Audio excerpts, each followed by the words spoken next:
Buenas noches, ¿cómo andan? ¿Qué dicen? ¿Cómo les va? ¿Todo bien? Muy Fin de bien. semana de por medio, aquí estamos como siempre para hablar de lo que pasa en Argentina y en el mundo, ¿no? A veces nosotros creemos que en Argentina está la cosa complicada y las cosas que pasan afuera es tremendo. Norcorea. Lo de Norcorea y Estados Unidos es... Ahora, si te hubiesen dicho años atrás que Donald Trump iba a ser presidente de Estados Unidos, decías, no, es un capítulo de Los Simpsons que por ahí fabulando un poco, se fueron un poco de mambo, ¿no? No, es verdad, este hombre está amenazando a otro loco, así que entre locos estamos nosotros, los seres humanos de este planeta Tierra. Año 2017, por si alguien nos está viendo desde otro tiempo, no sé, en otra galaxia, qué sé yo. Hablale a tus futuras generaciones. No, Viste que ahora todo queda en la red, en la nube. Sí. En esa nube. En la nube. Pero la nube, el peligro entre justamente lo que está planteando Trump y Corea del Norte es realmente preocupante y todavía es como que no tomamos dimensión que se están peleando, la principal potencia del mundo se está peleando, no está amenazando cualquiera. O sea, Bueno, realmente es un tema para lo bueno que mientras pensar. los argentinos nos destrozamos entre nosotros, afuera también se están destrozando también. Es como que el mundo va en el mismo sentido, ¿no? Bueno, esperemos que en algún momento tengamos un país mucho mejor, una Argentina mejor y un mundo mejor, ¿no? Increíble cómo el ser humano a medida que ha pasado el tiempo no ha aprendido absolutamente nada de tanta muerte, tanto dolor, y cómo siempre algunos de esa sangre que ha corrido históricamente han terminado ganando, ¿no? Siempre guerras en pos de quién, de algún dios, de alguna verdad que nos ha separado y nos ha dividido tanto. ¿Qué? Fanatismo. Los fanatismos. Y dinero. Es cierto. Las guerras No. son dinero, señor. Sí, pero el dinero se gana con fanáticos. Absolutamente. En todas partes del mundo. Es el siguiente mensaje que queremos dejar. Ahora pone imagen y nos vamos. ¿Eh? Bueno, gracias por estar ahí. Gran programa tenemos por delante. Bueno, grandes invitados tenemos hoy, por supuesto, vos que sos la protagonista de cada noche. Hacé valer tu opinión usando el hashtag #LunesIntratable. Ahí está, #LunesIntratable. César, ¿cómo le va, César? ¿Bien? ¿Todo bien? ¿Me escucha o no? César, ¿cómo anda? A ver. Bien. ¿Todo bien? ¿Todo tranquilo? ¿Cuántos tiene, César? ¿Se puede decir o no? ¿De qué? Depende. Depende. Millones, Sí. ¿cuántos millones? De edad, ¿Cuántos millones? No. 93. No, un aplauso, chicos, 93 años. 93, ¿cómo te quedó el moño? ¿Eh? Bueno, hay que llegar así, impecable, está canchero, camperita de cuero. Gracias por venir, César, ¿eh? No, gracias. Gracias por la estar a nosotros. invitación. Qué bueno tener una persona de 93 años, porque no hay nada que pueda con la experiencia, ¿no? Con la vida vivida. Vamos a ver el primer informe que tiene que ver con la historia de nuestro país. Ha muerto, y la verdad que a una edad muy joven, María Julia Alzogaray, símbolo de los 90, una de las pocas, creo que prácticamente... La única. Sí. Que cumplió prisión efectiva Claro, dentro de una sí. cárcel. Es la única, ¿no? Hoy estaba pensando en eso. La única política que fue presa, ¿no? Ahí la tienen. Ícono de los 90. Recuerdan, ¿no? María Julia. Funcionarios si las hay. Fotos que han quedado en la historia de la política argentina es la del tapado de piel, ¿no? Pero bueno, vamos a empezar con ella. Lo que significó, lo que simbolizó en un momento de la historia. Una historia que ha quedado plasmada, obviamente, que todos la hemos vivido, todos la recordamos, pero ella se transformó en el paradigma de la única política que va y cumple una condena efectiva en una cárcel, ¿no? Y vamos a hablar de la corrupción, que no es ni de hace 5 años ni hace 15. Parece casi eterna en la historia nuestra. Adiós a un ícono de los 90. Murió María Julia. Gracias a usted, señor presidente, por su firmeza, por su coraje tranquilo y por haberme dado la oportunidad de escribir un párrafo, pero un párrafo muy importante de la historia de la Argentina. Ferviente defensora del liberalismo y las privatizaciones, Alzogaray falleció este domingo a los 74 años. Fue la ministra menemista más influyente y también la más investigada por la justicia. Tenía 74 años, falleció ayer por la madrugada María Julia Alzogaray. Padecía cáncer de páncreas. La mujer que privatizó Entel, la mujer del tapado de Bisón, la única condenada del menemismo. Nunca ni se escondió, ni corrió, siempre estuvo acá, defendió lo que ella cree. Había sido condenada en varias causas por corrupción. Actualmente se encontraba bajo libertad condicional. ¿Vos crees que fue una perseguida? Sí, pero ¿qué diferencia hace? Y enfrentó 7 procesos, 4 condenas, 3 absoluciones y un 8º juicio que debió suspenderse por su estado de salud. Condenaron a 4 años de prisión a María Julia Alzogaray por administración fraudulenta. María Julia Alzogaray ha quedado presa. Asegura que todas las denuncias en su contra son políticas. La cara de los 90, falleció ayer. ¿Una mujer que se ha destapado en todo sentido? Sí, no sé todavía si me termina de gustar. Son cosas de María Julia A mí, por favor, no me metan en este tema. Cualquier persona que sobresale algo sobre el nivel de ambiente es siempre hackeado por los envidiosos. Yo creo que Menem, como a todos los argentinos, nos cambió la vida y hizo todo lo contrario de lo que todo el mundo esperaba que hiciera. Entel ya no existe como prestadora de servicios. Los teléfonos están en nuevas manos. La privatización llegó y una nueva relación ha comenzado. El riachuelo sigue siendo para mí una asignatura pendiente. En 1000 días se iba a limpiar. Estamos limpiando la superficie del espejo de agua, estamos limpiando las riberas. Y han pasado... Básicamente depende de un poco de organización y de fondo. Yo siempre he cumplido.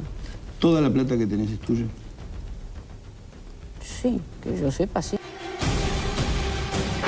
¿No? Porque uno cuando ve el estado de las rutas, de los colegios, de los hospitales, también podemos ver el riachuelo y es un poco la gran estafa, ¿no? Que nos han hecho a todos, que en algún momento hemos creído en algún gobierno o en otro y sigue estando sucio. Igual, sí. Los 1000 días, los famosos 1000 días, ¿no? De las tantas frases de María Julia Alzogaray. La verdad que ha sido un símbolo, un emblema. Quizá poner todo en María Julia Alzogaray sería injusto con la historia, pero vamos a recordar simplemente, ella fue funcionaria del gobierno de Carlos Menem. Fue la única funcionaria de la década menemista que cumplió prisión efectiva. Fue condenada en distintas causas de corrupción. Ella enfrentó 5 juicios distintos por corrupción y enriquecimiento ilícito. Entre 2004 y 2015 recibió 2 condenas por administración fraudulenta y por enriquecimiento ilícito. Como consecuencia de ello cumplió prácticamente 2 años de prisión efectiva y luego recibió una condena de prisión domiciliaria. Lo me parece a mí más emblemático, además de las privatizaciones recordadas de Entel y de Somisa, es que para entrecruzar todo lo que tiene que ver con la corrupción, ella trabajó, por ejemplo, en las privatizaciones estas tan cuestionadas con Roberto Dromi, que luego terminó trabajando con Julio De Vido, por ejemplo, en la importación de los barcos de gas, ¿no? Para ver cómo se linkean todos los casos de corrupción, lamentablemente, en la historia política argentina. Ahora, fue un blanco fácil ella porque, Claudio, fue la única que cayó, ¿no? Fue como el chivo expiatorio, obviamente más allá de su responsabilidad, era un blanco fácil. Absolutamente, un blanco simbólico, que muchas veces cuando cambian las olas de la opinión pública, que recordás que en el final del gobierno de Menem, el principio de lo que fue de la Rúa, era esa promesa, se sancionó la ley de ética pública, y dentro de esa especie de blanqueo de nueva era, María Julia, que en el sistema político iba a decir algo que es incorrecto, pero que todo el mundo decía, dice, una de las pocas que por no ser peronista, el sistema no la reconoció como propia y fue el primer lastre que se entregó a la justicia. Con toda la simplificación que puede tener esta frase, con la que algunos estarán de acuerdo, otros no, de alguna forma la realidad dice que es lo que pasó. Ahora, en lo que es la estafa, semanas, porque ¿sabes qué pensaba?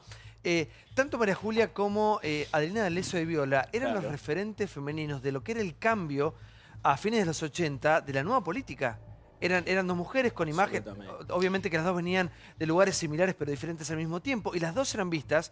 Adelina D'Alessio de Viola la hemos llamado muchas veces y no quiere saber nada con los medios, no quiere ni aparecer. No. Pero tanto Adelina como María Julia eran los referentes de la nueva política, lo que se venía. Pero el verdadero hombre fuerte fue su padre. Ella a mediados de los 80 fue diputada y en realidad es la influencia de Álvaro Alzogaray el que la lleva a esa relación con Menem, que era casi de enamoramiento de ella con él, ¿no? Era la mujer del gabinete. Por eso causa tanto impacto esa imagen casi que parece desnuda, no está desnuda, en la tapa de Revista Noticias, con ese tapado de piel, esa mujer tan dura que un fotógrafo logra ablandarla de esta manera, que fue un escándalo. Sí, además. Lili. Cuando ella ingresa a gabinete era la típica ingeniera, usaba trajecitos sastres, un peinado común, y ya en el apogeo del menemismo es la mujer que estamos viendo. Por eso esa etapa impactó, porque María Julia pasa de una mujer dura, si querés, a se destapa. O sea, realmente fue el destape, que fue una época también de destapes. Se llevaba mal con casi todo el gabinete, porque tenía mucho poder, el poder de ingresar a Olivos sin problema, el poder de hablar directamente con Carlos Menem, era bastante combatida. Se especulaba con una relación mucho más cercana. Sí, usted me entiende, iba a Olivos a las horas que hacía falta. Mucho poder, era una mujer con mucho poder.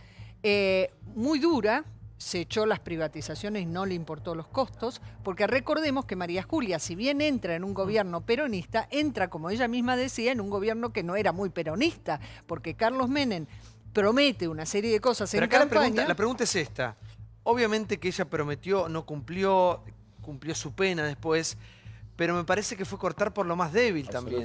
Porque Sí, fue absolutamente. un ícono de los 90 y es el que se entrega a la justicia y quedaron de alguna Para manera ser todos contentos. justos, Sí. además hay que decir que fue la que más veces fue a juicios orales. Siempre acá decimos por qué la justicia tarda tanto en llevar las causas a juicio. Usaba porque la Defensoría Oficial. Usaba la Defensoría Oficial, pero el hecho de que haya llegado tantas veces a juicio puede sugerir o que no utilizaba todas las maniobras dilatorias que pueden anteponer los abogados defensores para evitar justamente el juicio, como sucede lo último, el caso de Rusconi ayer con debido, hoy digo con debido, pero también tiene otro récord que no es menor y que habla mucho de nuestro país, que fue, además de ser la única funcionaria que cumplió prisión, además de la prisión domiciliaria por casos de corrupción, la única que le devolvió algo de plata del supuesto enriquecimiento ilícito al Estado. Sacaron. 3 millones de Está bien, pesos. pero es la única a la que le sacaron algo. 3.600.000 y Petit pico de Hotel, pesos, sí. el Petit Hotel de la calle Junín al 3.500. Al 1.200. 1.500, perdón, a donde Era muy lindo. vivía. Ahora, pero- eso que vos decís es un escándalo.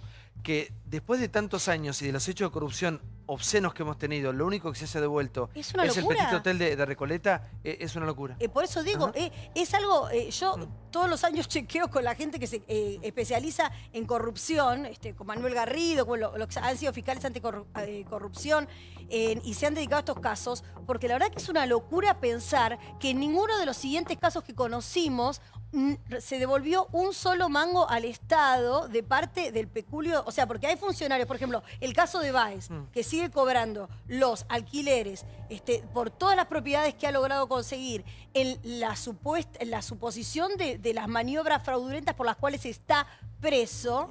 Él sigue utilizando, sigue recibiendo esos beneficios. Eso es un escándalo en sí mismo. El juez, bueno, ha amparado la protección que tiene que tener su familia y por eso lo deja percibir esos saberes, esos alquileres. Pero digo, es una locura que sea María Julia la única que haya devuelto algo. ¿Pablo? Es muy interesante toda la parábola que hace María Julia Alzogaray porque aparece en los años 80 como la hija del ingeniero, podemos decir un patito feo que estalla en belleza y poder en esa etapa precisamente de julio del 90. Yo trabajaba en ese momento en la revista Noticias. Una casualidad como esas cosas que nunca las podés planificar, ¿no? Eran las leñas y el fotógrafo era Osvaldo Dubini, uno de los grandes fotógrafos de perfil. Estaban ahí, no sé qué evento, Graciela Borges, Susana Jiménez. El tapado de Graciela Borges, es de ¿no? Graciela Borges y ella efectivamente no estaba desnuda, pero sugiere, ¿viste? Porque le dice, bueno, la camisa bajala un poco así, quedan las piernas y el hombro. A la revista Noticias la salva de cerrar, porque Fontevica cuando la saca un año antes era toda en papel satinado, en color, y era un gasto sideral y la revista no levantaba. A partir de ese momento la revista hizo pum para arriba y marcó la época. Es una de las grandes tapas de noticias. Es decir, iconográfica, porque esa tapa dice mucho de la época. Simboliza, ¿no? una época, sí. Pero fíjate vos que después, bueno, todo el poder, la privatización de Somisa, de Entel. Yo le hice una entrevista en el año 96 justamente en el Petit Hotel ese que vivía y entrabas y había dos grandes cuadros de Rux donde ella era como, no sé, como la libertad de Francia con los teléfonos, o sea, ese poder impresionante. Tenía Chow, unos perros, que vos sabés que ella se jactaba que efectivamente entraban unos obreros que estaban arreglando cosas y les ladraba a los obreros. A nosotros no. A ver, pon las imágenes del Petit Hotel que simbolizó también una época y fue uno de los pocos bienes que se ha devuelto al Estado después de un hecho de corrupción comprobado. Adrián, buenas noches. ¿Qué tal, Santiago? Buenas Te noches. escucho, por favor. No, mira, algunas cuestiones de las que se dijeron acá, yo rescato lo que dijeron recién, el tema de que se sometió a juicio como cualquier ciudadano común, cumplió su pena y bueno, creo que eso es un ejemplo que muchos tendrían que seguir, con defensores oficiales, creo que más allá de... Y después algunas otras cuestiones que son de la farándula, digamos, como el de la foto, también son cosas que a mí prácticamente no me interesan. Si me interesan, labor como funcionaria, cumplió con lo que la justicia dispuso y esto es lo que debe pasar. Ahora, por otro lado, creo que de pronto mezclar el tema de las privatizaciones y me resulta extraño porque más allá que ella fue la que privatizó Entel, la privatización de Entel fue un éxito. Pero fue, perdón, una de las condenas de María Julia por administración fraudulenta por la que fue presa fue por la privatización de Entel. Puedo terminar, pero a ver, a los efectos de la gente, recordá que antes un departamento salía $10.000 pero más o menos. No, bueno, pero tiene que ver, es decir, si se tardaba 5 años en tener un fraudulenta es teléfono. porque la idea era una buena idea, pero se robaron Puede haber dinero. algún tipo de irregularidad y con esto no estoy haciendo ninguna defensa de ella, que en paz descanse, no estoy haciendo ninguna defensa de ella. Yo lo que digo, que a los efectos de la gente, la privatización de Entel le trajo unos beneficios extraordinarios. Y termino. Y después mezclar con Dromi 15 años después con Debido, yo no sé qué tiene absolutamente nada que ver. No tiene nada que ver, porque Dromi se fue del gobierno en el 91. Te doy mi punto de Lo vista. que hace después, para mí Débora, tiene que es una ver responsabilidad de él. porque habla lamentablemente de la corrupción sistémica que tiene la política argentina, porque que Dromi haya participado con María Julia de las privatizaciones, por las cuales la justicia la condena, porque acá no estamos hablando de interpretaciones, la justicia, una de las causas de condena es la privatización de Entel. Ese mismo exfuncionario luego colaboró con Julio Debido en otra causa que hoy tramita en los tribunales, lamentablemente. Esa es la corrupción sistémica, que es la importación de los barcos de gas. Débora, totalmente de acuerdo, pero no tiene nada que ver con la... Si Dromi se fue del gobierno en el 91. Además, te digo otra cosa que se viene diciendo de hace tiempo. Respecto a todas las privatizaciones, todo lo que quieran, todas las medidas, Menem ganó en el 91. En el 93, en el 95 por más del 54%, en el 97 y después vuelve a ganar en el 2003. Entonces a la gente no le fue, no estaba tan disconforme con Menem. Van a ver que el arranque del programa tiene mucho que ver, es como un gran hilo conductor, porque salimos de acá, de estas imágenes de principios de los 90 y vamos a ver lo que pasó con la causa Debido. Hay novedades, Debido tiene que declarar esta semana, pero va con abogado nuevo. Mirá. Julio se había quedado sin abogados. Oh, ¿y ahora quién podrá defenderme? Rusconi. El abogado que representó a Lázaro Báez y Lagomarsino se hará cargo de la defensa del exministro de Planificación en la causa 11. El fiscal de la Cámara Federal pide la detención y el desafuero de Debido. Tiene que ver con Río Turbio, con la corrupción. 260 millones de pesos que prácticamente desaparecieron. 1 de cada 2 pesos desapareció. Por otra parte, en el marco de una causa donde se investigan manejos irregulares de fondos, el fiscal Moldes confirmó ante la Cámara Federal el pedido de detención y desafuero del exfuncionario. Julio Debido tiene nuevos abogados. El exministro de Planificación eligió como defensores a Maximiliano Rusconi y Gabriel Palmeiro para el juicio por la tragedia de Once. Ramiro González consideró cerrada la investigación, le solicitó al juez Claudio Bonadío que Debido sea juzgado por los delitos de estrago culposo, agravado y administración fraudulenta. Fuimos metidos por la ventana por un juez que en la instrucción no nos había ni mencionado en esta cuestión, y está claro que yo lo que planteé originalmente, que esto es un error humano que ha terminado en una tragedia y que si hubiera la intención de hacer un análisis político de la cuestión ferroviaria, había que empezar por el ramal que para, ramal que cierra y terminar en estos días. Maximiliano Rusconi, este abogado que supo ser defensor del empleado informático Diego Lagomarsino, actualmente es el abogado del empresario detenido Lázaro Báez. Bueno, a ver, vamos de María Julia, vamos a Debido. Imagínense la cantidad de años que pasaron. Olivieto, buenas noches. ¿Qué tal? Y el mismo, siempre un mismo hilo conductor, ¿no? Vos fijate que el mismo abogado que tiene Debido lo tiene Lázaro Báez. Está defendiendo a quienes se apropiaron de la obra pública y quién se la administró. Es un tema para reflexionar. Yo quiero que Debido vaya preso y quiero que deje de ocupar una banca y creo que es central que los partidos políticos se manifiesten en este sentido. Ya el gobierno lo hizo y fue contundente. No podemos seguir amparando con los fueros a alguien que está siendo juzgado próximamente de ser uno de los responsables de la muerte de 52 personas en Once. ¿Qué nos pasa como sociedad que no nos rebelamos ante algo que es tan evidente? Si vos lees la causa de yacimientos carboníferos fiscales que la inicia la coalición cívica, las pruebas de la estafa son evidentes. Y seguimos con pedidos de fiscales y seguimos con pericias. A ver, sí. Yo no sé qué más hacer. Te escucho. Hay paralelo, me parece importante por lo siguiente. Con María Julia, recién se decía con corrección, que fue juzgada por la causa de la privatización de Entel. Ahora, Entel la agarró Telefónica y nunca se la sacaron. Por lo tanto, no tenía que haber devuelto al Estado el Petit Hotel. Tenía que haber devuelto al Estado la empresa que fue privatizada de manera fraudulenta. Lo mismo ocurrió con Somisa. Somisa se la llevó al grupo Techín y sin embargo no la devolvió. Entonces devuelven un Petit Hotel, algo simbólico, pero el saqueo del Estado por parte de los empresarios continuó. Y con Debido tenemos lo mismo. Porque Debido...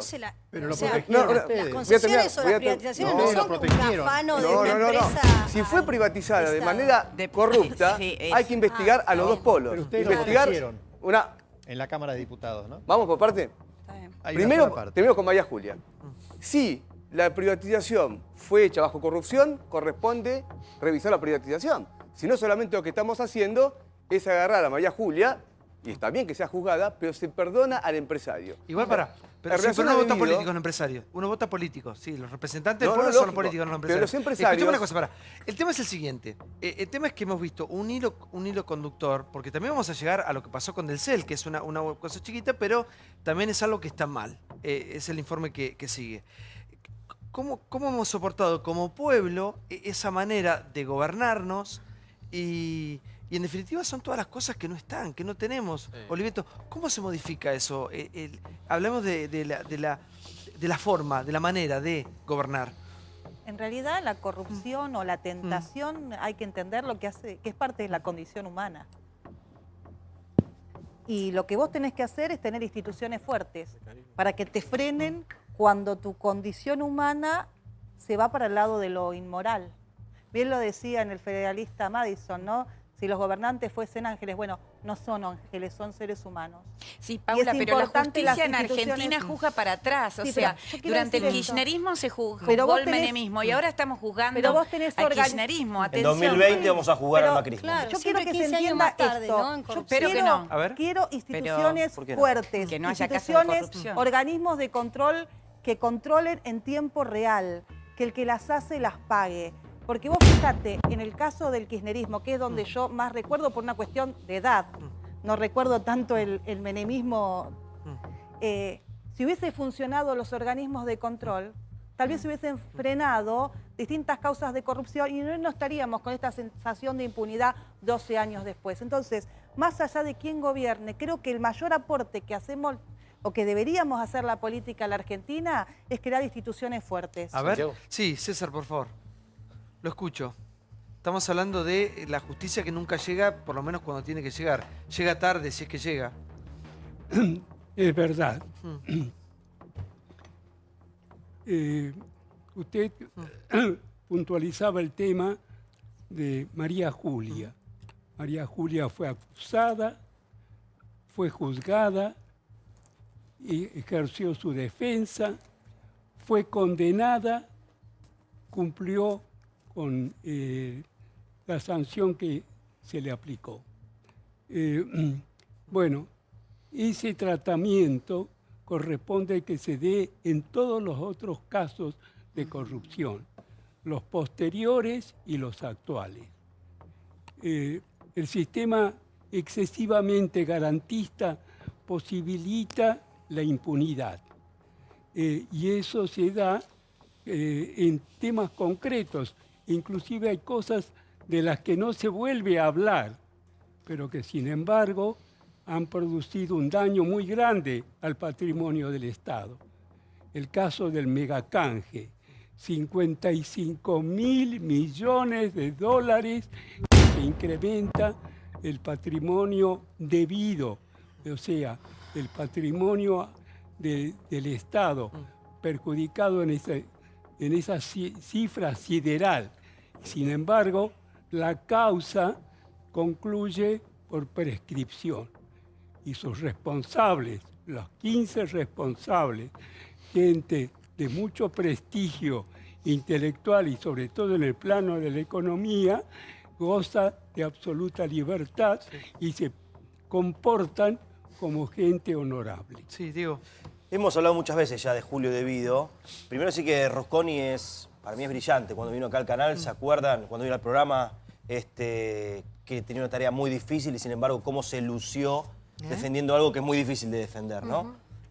Por lo tanto, este cambio de abogado... ¿Cómo quien Lázaro Vaz reconoce que es difícil defender? Santiago, elige... Cuando vino acá fue muy claro con sus conceptos. Quedamos Sí, maravillado. Por algo lo contratan. Por algo es uno de los mejores, me parece, el país. Primero eso, digo, es el cambio que tiene también, ¿no? Lázaro Báez. Bueno, seguramente tendrá, me imagino, plata Lázaro Báez también ahora debido como para pagarle, ¿no? Los dos. No sé la Gomarcino dónde, pero... Tampoco, es buena esa. Eso es un misterio. No sé cómo tiene, es buena esa reflexión. ¿Cómo tiene la Gomarcino dinero para pagarle? Es uno de los misterios de la causa Nisman. Pero digamos que todos queremos que se resuelva rápido, cuanto antes mejor, que la justicia avance de modo lógico, que no pasen años.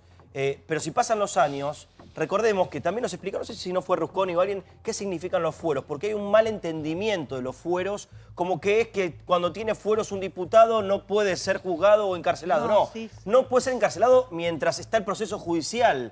Digo, no puede estar preso mientras espera la sentencia si es diputado o es legislador. Pero sí, si lo condenan a 10 años, por más que sea diputado, eso va preso igual. O sea, no confundamos a la gente con que presionen a los políticos de que pero perdóname, Diego, hay que hacer honor a la verdad. Cuando a él lo van a allanar, él habla de sus fueros para evitar el allanamiento. Y se los puede allanar recién, creo que 20 días después, por una interpretación. Entonces, una cosa es lo que dice la ley, otra cosa es lo que utilización él hace de la ley y otra cosa es lo que los jueces estamos hablando de la sentencia, digo.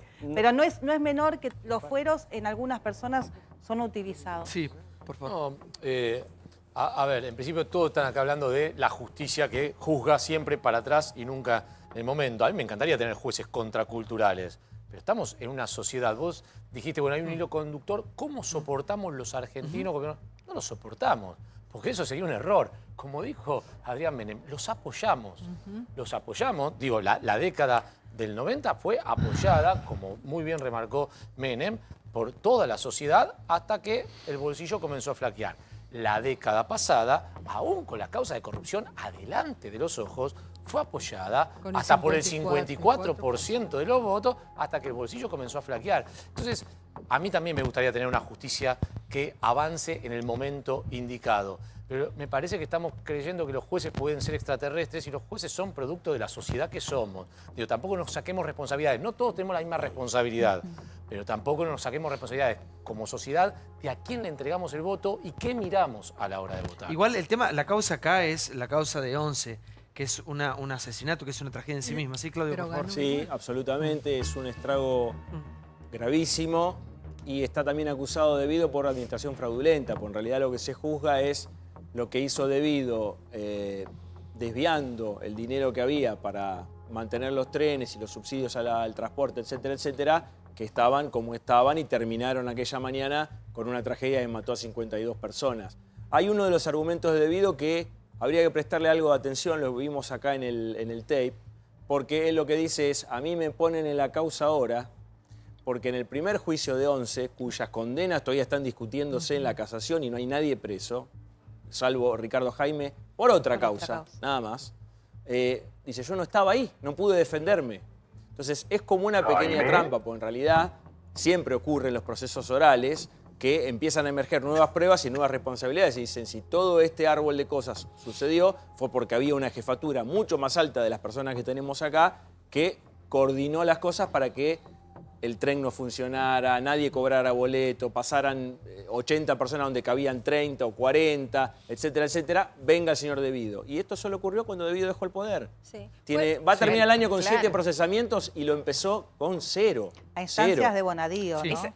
El peronismo durante todas estas décadas nacionalizaba y privatizaba inclusive la misma empresa, como hizo inicialmente Kirchner con YPF, primero la privatiza, después la nacionaliza nuevamente, y en cada movimiento aparecen los hechos de corrupción. El caso, yendo un poco atrás con lo de Menem, un amigo mío era uno de los que quería hacer la telefónica privada con ITT, y no funcionó básicamente porque la cantidad de dinero que tenían asignada para coimas no era suficiente, porque en Estados Unidos hay un límite, que es el 5%, que ellos lo pueden inclusive hasta declarar. Entonces terminan haciendo los negocios, todos los negocios de privatización con franceses y españoles, porque ahí no tenían límite para la coima. Bueno, pero eso plantea... Esto es exactamente el motivo por el cual Telefónica está y estaba Telecom francesa, era porque ellos estaban capacitados para dar más coimas. Esto es así como lo cuento. Ahora, el tema del tren, que lo nacionaliza Perón, es decir, el tren funcionaba bien, pero no era argentino, no me parece mal la nacionalización. Pero a partir de ahí el tren entra en una especie de deterioro franco que no termina al día de hoy. Es decir, hoy el tren no existe. Antes el tren llegaba a horario, ya no llega más a horario. Antes vos podías ir a las 8:25 que pasaba el tren, te subías y llegabas. Eran los mismos trabajadores, era la misma gente y el tren funcionaba. ¿Qué es lo que pasó? Bueno, la nacionalización no fue realmente, si bien es desde el punto de vista de una reivindicación política es perfecto, desde el punto de vista real fue un desastre que terminó.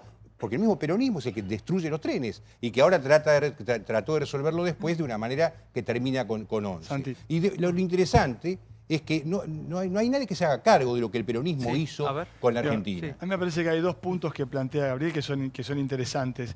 Digo, cuando hay corrupción hay un político que cobra y hay un empresario que paga.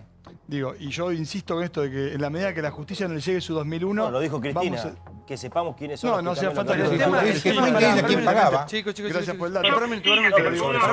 Cuando estamos ante una causa tan sensible, tan delicada, pues no me quiero ir de 11. Aparte va a ser la causa que esta semana esperemos que tengamos un poco de luz.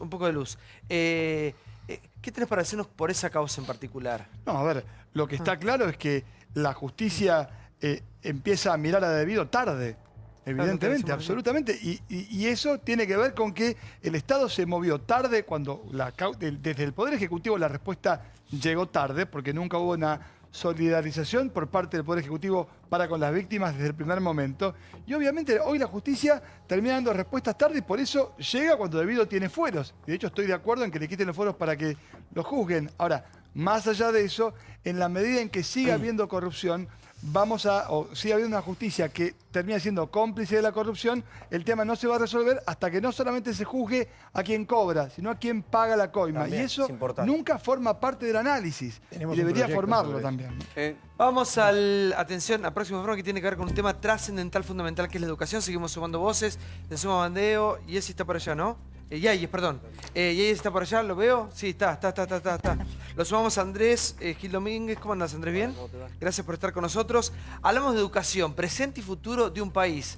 Estamos en un momento electoral muy delicado. Las tomas en algunos colegios ya van llegando a su fin, otros no, otros siguen con la toma. Así están, mirá. Reforma educativa. Levantan las tomas, pero sigue el conflicto. Después de 5 semanas, algunos colegios decidieron levantar las medidas. Mientras el gobierno afirma que la protesta es ilegal y politizada, un fiscal anticipó que los padres pueden ser penalmente responsables por las actitudes de los alumnos. La toma de cualquier edificio público por cualquiera es ilegal, están violando la ley. Nos encontramos frente a la posible comisión de un delito, por eso es que a partir de la denuncia que se han recepcionado en las distintas comisarías de las jurisdicciones, la Fiscalía intervino y a partir de ahí empezó con el trámite de lo que sería un caso desde el punto de vista penal. El grito unánime tanto de estudiantes como de directivos, pedir la suspensión de la reforma por un año. ¿Está el kirchnerismo detrás de esto? Atrás de las tomas de las escuelas hay partidos políticos como el kirchnerismo. No lo sospecho, lo sé porque lo he hablado con los legisladores del Frente para la Victoria, lo he hablado con los legisladores del CIT y ellos manifiestan que sí, que efectivamente están acompañando en las asambleas. Uno no puede tomar un edificio público, porque si no parece que cualquiera puede hacer cualquier cosa y que en definitiva las leyes se pueden violar permanentemente. La responsabilidad no solamente podría abarcar a los menores que se encuentran involucrados, sino también a los padres de los menores que están involucrados en este tipo de hechos. Empiezan a levantarse las tomas de los colegios en la ciudad de Buenos Aires. El Carlos Pellegrini es el que da el primer paso. Esta medida hoy nos ha garantizado estar en agenda nacional y haber podido discutir con toda la sociedad lo que significa esta reforma, pero entendemos también que quizás es momento de pasar a otras medidas y otras instancias. Bueno, Gustavo Yáñez es especialista en educación. ¿Cómo te va, Gustavo? Buenas noches. ¿Qué tal? ¿Cómo estás? Gracias por estar. Bueno, ¿en qué momento, en qué instancia estamos hoy después de todo lo que ha pasado? Pareciera que los chicos se han cansado un poco. Digo, aguantar una toma es fuerte y a su edad. Me parece que empezó la discusión de que los padres deberían rendir cuentas. O sea, si vos dejaste a tu hijo ahí, alguien tiene que venir a contar el cuento de qué. Y creo que eso empieza a ordenar un poquito el mundo. O sea, la idea de que los adolescentes juegan a pelearse con los adultos toda la vida y por todas las cosas. Digo, cualquier mamá o cualquier papá puede reconocer que su hijo adolescente lo chusea y le pelea todo. Porque los chicos juegan con esta idea de que vos sos el malo y yo soy el bueno y algún día reconocen que ni vos sos tan malo ni yo soy tan bueno. ¿Cuánto la política se metió en esto? En la política seguramente se metió mucho.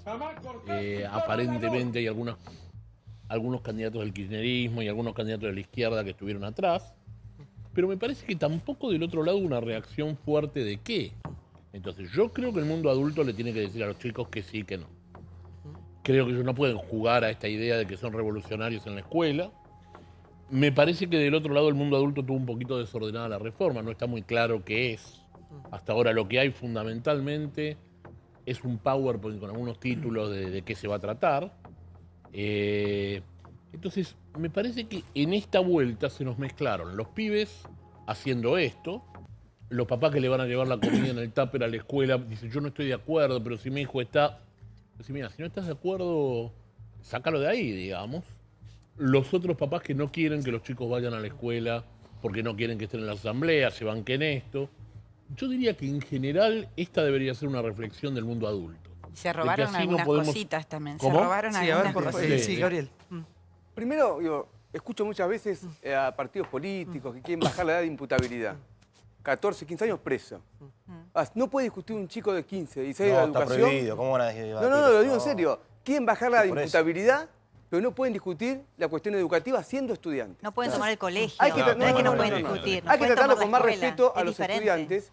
Que si hoy estamos discutiendo acá la educación, es porque ellos Gracias a ocuparon ellos, los colegios, sí. si no, no se discutía nada. Nunca se discutió. Se discute educación cuando hay un paro docente. Nunca lo habíamos discutido. Ahora, vamos al tema de fondo. La reforma que quiere implementar el gobierno de Larreta es una reforma que no corresponde. Como acá se decía, hay un PowerPoint.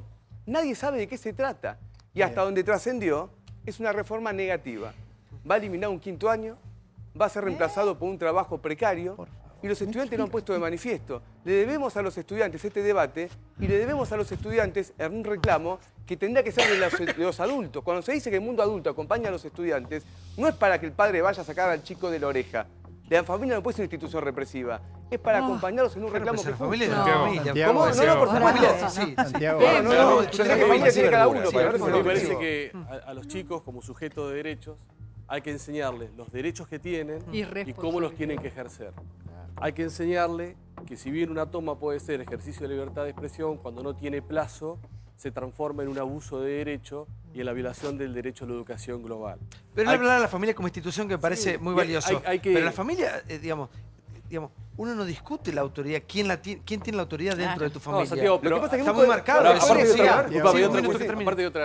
Hay otra cuestión también, que hay que enseñarles a los chicos que cuando existe, por ejemplo, una ley nacional de educación del 2006 que establece el sistema de pasantías, con un decreto reglamentario firmado por Cristina, con un Consejo Federal que establece una política pública en términos de las pasantías, una toma sin ningún tipo de límite que avasalla el derecho a la educación no es un ejercicio razonable de los derechos que ellos Cristina habló de esto en su campaña. ¿Lo tenemos? Sí, a ver, por favor. Madre. Santiago, el timbreo del sábado, un papá con su hijo adolescente al lado me decía lo siguiente. Cuando yo era joven, para conseguir un trabajo tenías que levantarte muy temprano, comprar el Clarín y hacer la cola desde tempranito y conseguías laburo. Ahora vas a las 3 de la mañana y si no sabés cuánto es 7 por 8, no conseguís trabajo. Después de eso, yo le contaba lo que está pasando en el mundo. En los supermercados cada vez hay menos cajeros, en los bancos todo se hace por internet, en los peajes ya no hay más tipos que te cobran. Y estos señores quieren destruir... ¿Quiénes son estos señores? Los que estuvieron tomando las escuelas y todos los que están detrás de ellos, quieren destruir un sistema que acerca a los pibes al trabajo. Pero yo quiero, nuevamente digo lo mismo. Por ideología... Yo quiero correr a los chicos de esto, porque uno cuando es adolescente... está también dentro de la adolescencia el querer cambiar no solamente el colegio, sino el mundo, ¿no? Ahora, el tema es, como decía Yáñez acá, que es, ¿qué hizo el mundo adulto con eso? Porque estos pedidos se hacen todos los años, en todos los colegios, de toda la vida es esto, y algunos colegios mucho más, de hecho el Pellegrino, el Nacional, es algo habitual esto. Ahora, ¿cómo ha resuelto el mundo adulto estos dilemas? A ver, Gustavo, por favor, que no ha podido, en estos días no ha podido resolver un pedido, una moción de los chicos, sí. En principio planteando pautas y planteando un ordenamiento de cómo funciona esto. O sea, me parece que alguien les debería haber dicho a los chicos, tanto los padres como los docentes, mirá, vamos a generar un espacio de protesta, te vamos a escuchar, vamos a ver qué es lo que estás pensando, pero no podés tomar la escuela 20 días, 25 días, porque vos no sos el único dueño de la escuela, porque hay otros chicos que quieren estudiar, porque la escuela no es tuya. Ahora, Parece mentira, pero los papás, en vez de decirle esto, prepararon la vianda y le fueron a llevar la comida a los chicos a la escuela. Y a los maestros y a los directores les costó también mucho enfrentar la situación. Pero además, ¿Paula? También el tema de los límites, ¿no? Yo no puedo pensar que un chico se quede a dormir en el colegio por los riesgos que eso trae. ¿Qué pasa con quién los cuida? O sea, porque es como la anarquía total. Me parece que vos lo planteaste muy claramente, es la sensación de la utilización de los chicos. Yo marché contra la ley federal de educación en la época de Menem, me acuerdo, pero nunca se nos ocurría tomar los colegios. Eso es un límite que es muy difícil. Y la verdad que yo creo que hay responsables. Los partidos políticos que fogonean a los chicos mintiéndoles, porque la reforma no es lo que vos decís. Mintiéndoles también me parece importante que respetemos a los estudiantes, porque acá lo que está viendo es una manipulación. El mundo adulto no existe. Y los chicos no están preparados para definir políticas públicas. A ver, te lo voy a hacer fácil. Pero con toma, que eso no es interesante que dijera, con toma, ¿te parece que la hagan? Pero sí, por supuesto, eso sí. Lo deciden los estudiantes, y si lo hicieron, hay que preguntarle por qué. La ministra de Educación de la Ciudad de Buenos Aires tardó 3 semanas en recibirlos, 3 semanas. Cuando la recibieron, le pidieron, por favor, que muestren un proyecto oficial. No existía el proyecto oficial. Ahora, el mundo adulto que acá se habla quiere hacer una reforma de la educación secundaria de la Ciudad de Buenos Aires sin un proyecto que se lo da a conocer a la opinión pública. Estamos destruyendo la educación de la Ciudad de Buenos Aires y tú para los chicos. Estamos tomando por nada, entonces. Que hicieron una huelga para un proyecto que no existía. Es más absurdo lo que dice Solari. Eso habla de la desproporcionalidad de la toma, porque hicieron una toma para un proyecto por algo que ni siquiera lo quieren aplicar.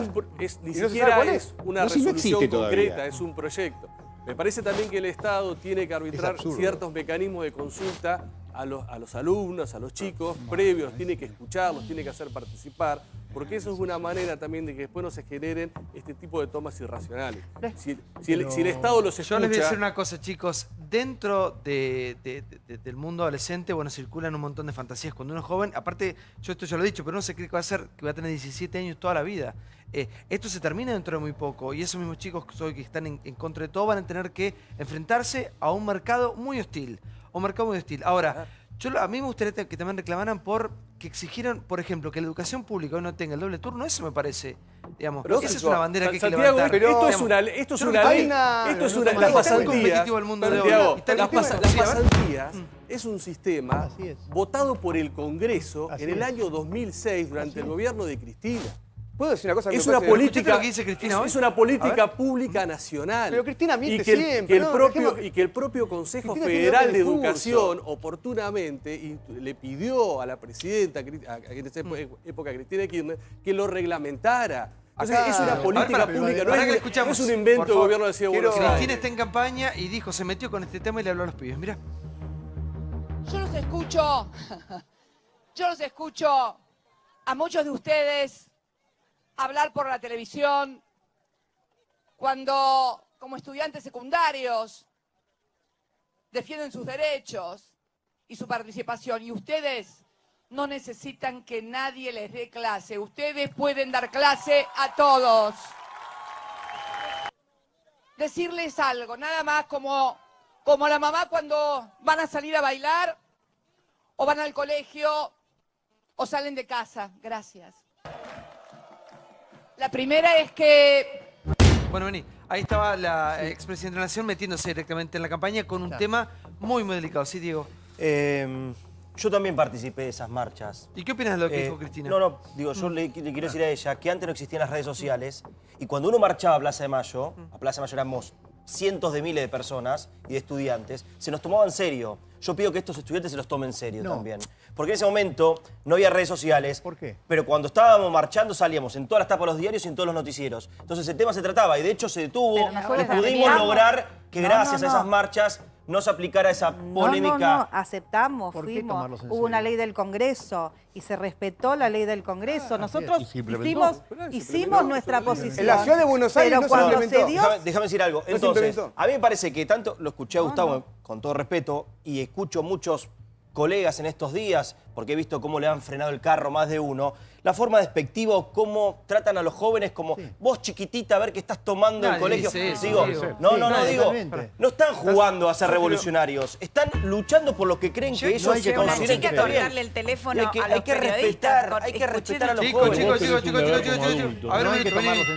a ver si hablamos de una cuestión básica y elemental. Estamos hablando de educación y de las obligaciones que todos tuvimos cuando éramos adolescentes. Tu obligación es ir al colegio y obviamente que tenés que exigir por la mejor educación posible porque es un derecho. Ahora, coincido que esto está siendo utilizado políticamente. El doble discurso. Quieren que nos quedemos callados.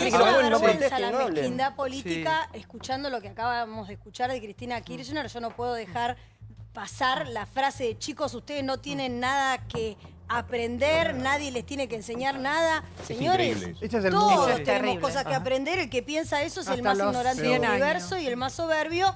Y las personas más sabias y más interesantes del mundo son las que están todo el tiempo aprendiendo, por un lado. Por otro lado, en general la juventud lo que busca son los cambios de la sociedad que mejoren las condiciones que tienen actualmente. Que la escuela está en crisis, está en crisis. Que un cambio hay que hacer, hay que hacerlo. Vos podés cuestionar el cambio, pero la cuestión de la toma y de alguna manera inmovilizar o frenar el funcionamiento de las escuelas tomadas, aún por parte de los estudiantes que no, si bien hubo una votación, ya sé que hubo una votación y que se respeta la decisión de las mayorías de esas asambleas, hay un montón de pibes a los que también se les está dando la espalda y que no están de acuerdo con la toma y que a los que sí están de acuerdo con la toma les importa un pito que esos chicos estén o no en el lugar donde quieren estar. Esos pibes probablemente quieren estar en las aulas, no pueden estarlo porque ganaron las mayorías. Está bien. El sistema de asambleas es algo que es como funciona. Ahora bien, sabés, María Julia. Vos estás más cerca de la juventud que la vejez. Digo, tenés que estar con los pibes en esta. Tenés que apoyarlos, tenés que defender la lucha. A ver, vuelvo a lo mismo con lo que empecé. No me parece absurdo decir por las cosas que marchábamos en nuestra universidad. Y también hemos marchado al rectorado y hemos ido también a hablar, que no sé si no hemos ido juntos. Porque se nos morían los chicos, los pibes, porque no teníamos semáforo, no teníamos ruta, no teníamos puentes. Así, eran cosas que nos pasaban en el día a día. Ahora, tomar, marchar y hacer, o sea, porque te parece, porque te dieron poca información y te parece que lo que te están proponiendo es algo que va a salir mal y que va a traducirse en la flexibilización, lo que está hablando él, de la mano de obra, en un mundo a donde cada vez se requiere más especificación en las tareas. No es que cada vez se requiere más gente que sepa menos cosas para poder flexibilizar laboralmente y que las empresas funcionen mejor. Cada vez se requieren conocimientos más exactos sobre ¿a quién lo vas a mandar a hacer a un chico de 17 años? Si no hay laburo para Yo digo lo siguiente, cuando se habla de educación, hay que ver las estadísticas. En la ciudad de Buenos Aires uno escucha un discurso oficial que es que si no hacemos esta reforma no van a conseguir trabajo los estudiantes. Así es. Es falso, se está culpando al desocupado como si él es desocupado porque no estudió y es falso. Hoy en la ciudad de Buenos Aires el 80% de la gente tiene secundario completo. Estadísticas oficiales, el 80% que trabaja realiza tareas que son compatibles de un primario completo. Lo que tenemos relativamente es una sobrecalificación de la fuerza de trabajo, porque todo el mundo es un trabajo precarizado. Y hay una reforma laboral que está en marcha, y por eso cuando fue Triaca a ver a la CGT, dijeron vamos a hacer las pasantías. La reforma laboral empieza con las pasantías, y eso lo acaba de decir Triaca. No hay ninguna reforma laboral. Lo quiero escuchar a Gustavo, que es una de las personas que más sabe de educación en el país. Por favor, Gustavo, sí. A ver, nosotros como adultos tenemos la responsabilidad de lograr que en esta sociedad los pibes terminen la escuela y aprendan lo que tienen que aprender. Y lo mejor que podemos hacer por ellos es generarles pautas, un ordenamiento para que cumplan con ese camino. En la Argentina, en las escuelas estatales, 65% de los chicos no terminan la escuela, la empiezan y se caen en el camino. Y la gran mayoría de los que la terminan no pueden resolver problemas de matemática complejos, problemas de lengua. Entonces, digo, toda esta filosofía de está bien que protesten, yo creo que está bien que hagan de adolescentes, hay que escuchar lo que dicen, pero no hay que dejarlos suicidarse, no hay que dejarlos matarse. Hay que llevarlos a la escuela y tienen que aprender. Para eso somos adultos. Del lado del Estado no se escucharon actores, es cierto. O sea, hay que escuchar a los padres, a los especialistas, a los empresarios, a la universidad, pero dejar que los chicos se suiciden de esta manera, durmiendo días de frío en las escuelas, sin abrigo, sin tener... Eso es una locura. Yo no sé a quién se le puede acordar. La culpa no de los chicos. A ver, yo fui educado en la educación pública, en un colegio primario y secundario de mi provincia, donde había las normas de disciplina, eran básicas, hay que cumplirlas. Es decir, pues teníamos centro de estudiantes, discutíamos algunas cosas, pero jamás se nos ocurría discutir de los contenidos, no se nos ocurría faltarle respeto al profesor. Si teníamos alguna intención o alguien tenía alguna intención de hacer algún tipo de toma, 24 amonestaciones, 25 amonestaciones y afuera, como debe ser. Es decir, le estamos entregando el sistema disciplinario en manos de chicos de 15 o 16 años. La responsabilidad, como decía Gustavo, es de los padres. Yo, mi hijo, tengo 18, 16, 15 y 6. Viene un hijo mío mañana de 15 y dice, voy a tomar la escuela, pero vení, sentate, estudiá y se te termina todo. Como tenía que ser, como hacían nuestros padres con nosotros. Y es la escuela que ha dado resultados. O sea, ¿cuándo, Santiago, una cosita más? ¿Cuándo en nuestra época un padre iba y le pegaba a un profesor o agredía a un profesor? Nunca. Cuando te llamaban de la escuela tus padres, uno temblaba porque el Papa siempre estaba al lado del profesor, como debe ser. Hay que volver a lo que dio resultado, que es la vieja escuela. Estos nuevos inventos nos han llevado al fracaso. Sí, igual no sé si están así, obviamente que hay que ayornarse. El mundo ha cambiado. Disciplinariamente. Disciplinariamente. No tenían derecho en esa época. Estamos hablando de valores. Yo no tuve derecho y me crié perfectamente sin ningún tipo de problema. ¿Pero qué? ¿Festejás que no tuviste derecho? Todos mis compañeros. Sí, increíble. Estudiábamos. ¿Qué es que le digo? Porque festeja que no tenía derechos. No festejo, no discutía. ¿Y te parece que está bien eso? No discutía porque los chicos han sometidos y que no pueden ni siquiera hablar. Estás proponiendo Diego, algo que no es viable. Tienen que ser los especialistas 2017, como Gustavo. Menem. 15 años. Gracias a los Menem marchamos que nos unificamos todo. ¿Qué habla? Hay que aprender de los especialistas. No, pero perdóname. Hay gente que se ha preparado, está equivocado. No estamos bien ahora, pero yo no quiero volver a esa época, no te enojes. Después surgen podemos discutir ahora un montón de cuestiones. No retrocedamos a eso, donde los padres que creen que le bajen los pantalones y le peguen con la varilla también. No te vayas. Yo vuelvo. Espera que lo quiero escuchar a un hombre que... Sí, César, por favor. Creo que la educación... Un hombre que ha visto todo. Vos, César, has visto todo. Vos has visto todo. Sí, lo bueno, lo malo, lo horroroso, lo más o menos. Bueno, yo puedo hacer referencia a mi propia experiencia. Fui docente en distintas universidades, en distintos periodos, con distintos regímenes de gobierno, y siempre procuramos avanzar a partir del diálogo, del intercambio de ideas, de pensamientos. La educación es demasiado trascendente, demasiado importante, sobre todo en un mundo en permanente transformación. Recuerdo que siendo docente en ciencias económicas, que el rectorado había dispuesto cambiar los planes de estudio. Hubo resistencia por parte del alumnado y en un acuerdo entre el centro y el rectorado se acordó hacer un debate sobre la trascendencia y sobre las posiciones antagónicas de ambos contendores. Y se designaron 3 profesores que defendían el nuevo plan y 3 profesores que atacábamos esto de común acuerdo con la posición de los estudiantes. Y es imposible eso. Se hizo el debate en el aula magno, y bueno, los muchachos entendieron que habíamos ganado el debate. Y ahí viene la inversa de la situación actual. Como consecuencia de ello, tomaron la facultad. Ergo, nos hicieron, a los docentes nos hicieron sumario como incitadores a la revuelta. Pero ese es un tema marginal.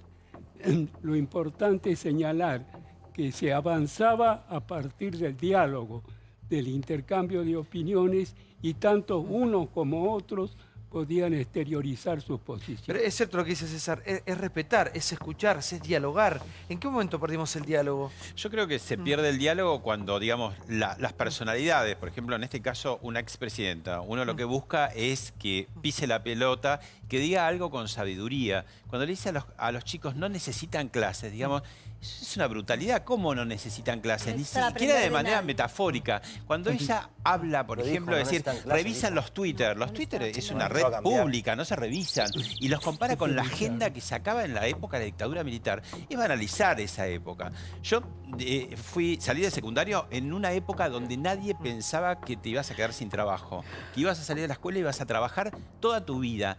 De lo que quisieras casi, ¿no? Y sin embargo, si a mí me decían una pasantía, me tiraba de cabeza. De hecho, lo primero que hice fue una pasantía en un juzgado que no me pagaron durante un mes. O sea, ahora que tenés problemas en el mercado laboral, que se robotiza, que tenés desocupados y todo, no querés hacer una pasantía. Obviamente, si te van a esclavizar, ¿quién habla de esclavizar? Digo, una pasantía. Y además, una ley que ya tiene desde 2006, o sea, el gobierno anterior. No, a mí me parecen dos cosas. En principio, yo insisto, discutir las pasantías cuando de la última gran reforma, que fue, si se quiere, el ciclo básico común para universalizar la llegada al estudio, los chicos llegan mucho peor, y alguien lo puede confirmar. Llegan sin saber matemáticas, sin saber comprender textos. Si vamos a discutir pasantía, me parece que estamos discutiendo lo mínimo de lo que deberíamos estar. Pero por eso estalló esto. No, está bien, pero por eso digo, estamos discutiendo eso. También hay dos cosas. La primera, es un gobierno que no discutió con especialistas. Yo no quiero que discuta con los chicos un plan educativo.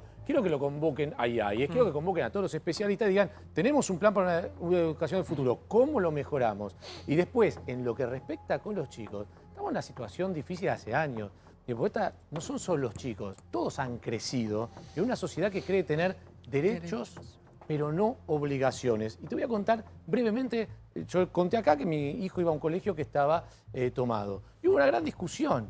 ¿Por qué? Porque durante las 2 semanas de la toma del colegio de mi hijo, estaba la posibilidad de dar los recuperatorios a los chicos que tenían bajas las materias para que ese trimestre aprobaran. Bueno, se levantó la toma el día viernes y esta semana hubo muchos profesores que dijeron, bueno, les doy la chance de recuperatorios. Y otros profesores dijeron, no, ya cerré la nota. Claro. Y los padres y los propios chicos deberían estar apoyando a los profesores que dijeron, yo ya cerré la nota. Vos tenías el derecho a hacer la toma, pero tenías la obligación de saber qué era lo que te iba a pasar en esas 2 semanas y recuperarla en los próximos trimestres, si podés. Gracias, Gustavo, por haber venido. No, por favor. Bueno escucharte. Vamos al próximo tema, que es la inhabilitación a Delcel para ejercer cargos públicos. Sí, a Miguel Delcel. Esto pasó.